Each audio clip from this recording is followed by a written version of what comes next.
Karnataka State Federation of Transport Associations has raised serious concerns over the new Motor Vehicle Aggregator Guidelines 2025 issued by the Ministry of Road Transport and Highways. The Federation said the guidelines could lead to higher costs for passengers and push street-hailed autos and taxis out of the market. Released on July 1st, the new guidelines offer a framework for states to license and regulate ride-hailing platforms like app-based taxis. One key clause, Clause 23, allows state governments to permit non-transport motorcycles such as private bikes to be used for shared passenger rides. However, this comes just weeks after Karnataka banned bike taxis on June 16th following a High Court order. While operators have challenged the ban in court, the Federation, which has consistently opposed bike taxis, argued that Clause 23 could interfere with the powers of state governments. According to them, this clause goes against the spirit of federalism and could limit the state's authority to regulate transport services, especially in matters related to safety, licensing, and fare control. Another clause under fire is Clause 17. It allows ride aggregators to offer fares up to 50% lower than the base rate and use dynamic pricing up to twice the base fare. The Federation said this violates Section 67 of the Motor Vehicles Act, which gives states the power to set fares. They believe such pricing will lead to unfair competition, harming traditional auto and taxi drivers who already follow state-regulated fare structures. The Federation warned that if these guidelines are implemented as they are, many drivers may lose their livelihoods. They announced plans to make formal representations to Union Minister Nitin Gadkari and Karnataka's Transport Minister Ramalinga Reddy in the coming days. On 1st July 2025, the Government of India, MORTH, Ministry of Road Transport, has issued a Guidelines 2025 for the aggregators. In this aggregator policy, the guidelines which is they have issued, there are so many vague rules they have been framed, which is not only against the Motor Vehicle Act, which is also will be a big this one for the problem for the public, general public as well.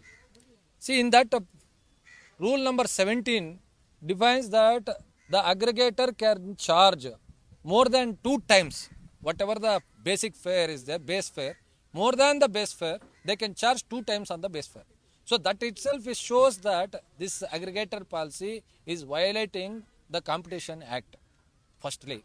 And secondly, they have mentioned the aggregators can give a service lesser than 50% of the base fare. That is, if a 15 rupees per kilometer auto charges, then they can give a service at 7.5%. We do not have any objection for that, but that also counters and violates the Competition Act because this is a unhealthy competition.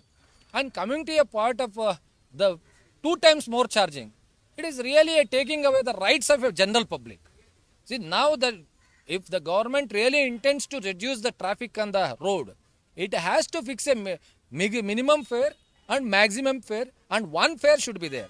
Like whatever the statement has given, the state government has given 15 rupees per kilometer, minimum 2 kilometers, that is 30 rupees is the minimum fare. So in the night, the auto driver can charge 50% more, that is 22.5%, 5 rupees per kilometer, not more than that. Now what this guideline says is that the aggregator can charge 45 rupees instead of 22.5 rupees. Aggregator can charge in the depending upon the surge, that the demand which they receive, depending on that they can charge up to 1:2 times. Not 1:2 times, 2 times more than the basic price. That is amounting to 1:3. That's why we are demanding that fare regulation is illegal as per the Motor Vehicle Act and Competition Act. And coming to the section 23, sir, whatever the aggregators actually was stating before the court that the state government did not have a power, it has been complied and mentioned in the rule number 23 that the state government is having an exclusive right to whether to allow a bike taxi or not to allow. That is the one thing. That is the one best thing that this rule has got. And in the rule number 23, there is another one mistake the government has, the MORTH has done. It has asked the state government to allow the whiteboard bike taxis. If it intends to allow the bike taxi, that can allow the whiteboard bike taxis to carry the passengers. That we are objecting, and it is against the Motor Vehicle Act. Then again, it violates the whatever the provision presently available as a transport and non-transport vehicles. In 17.17, Rule 17, there are so many discrepancies. It is not clear. It is totally vague.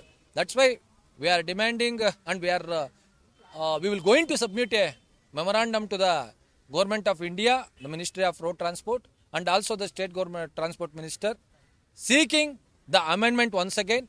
And these guidelines, and from yesterday and day before yesterday, we can see in the social medias that the news has been spread that the bike taxi, the permission for the bike taxis has been given by the central government. It is totally false.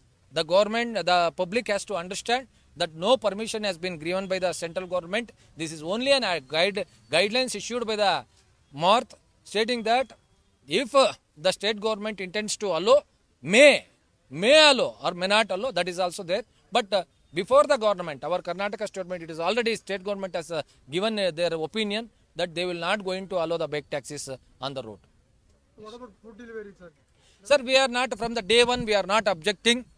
Even central government itself has objected in their notification 10th June 2023-25 that even the food delivery boys has to take the permission. But as per our federation is concerned, Karnataka State Federation of Private Transport Association Federation is concerned, we do not have any objection at all, because they are using the bikes for their own purpose, not for the purpose of third party carry or third party passenger service. That's why we do not have any objections, sir.